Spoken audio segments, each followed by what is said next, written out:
गिबियाव नोंथांमोननि चेनेलखौ बैसागुजों लोब्बा लाखिनानै बैसागुनि हामलायथिखौ बावहरग्रोनाय थाबाय आरो बेजों लोगोसे दिनै बे बानुगाव गामिनि रायजो राजा बा बिदा फंबाय गोबां बे गामिनि बुद्धिजिबि इन्टेलेक्सुयेलफ्रा दिनै आंखौ बैसागु फोरबोआव अपेनिं सेरेमनियाव हांख्रायहरदों आरो बेजों लोगोसे जोंहा वेस्ट क'क्राझारनि एमएलए सार रबिराम नार्जारिबो लोब्बायाव दंफायो।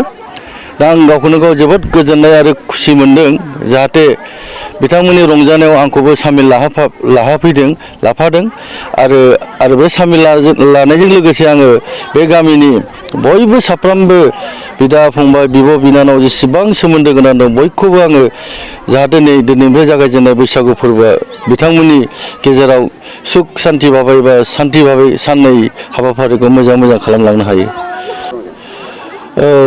बे बाथ्रायाथ' जोबोद इम्पर्टेन्ट कुइसन। मानो होनोब्ला जोंहा मोनसे जाथि हारिमुआरि जोंहा मोनसे कालचारेल जाथिखा जिहेथु जोंनाव गोबां रिच कालचार दङ।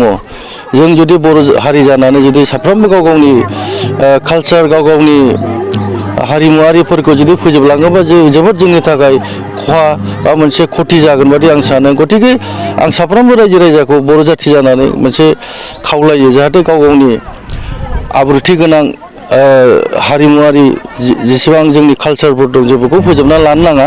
जों बेखौ सब समाय जों बजाय खालामनानै लाबाय थानांगौ आरो जों मोनफ्रोमबोफोराव जों लांफाबाय थानो हानांगौ।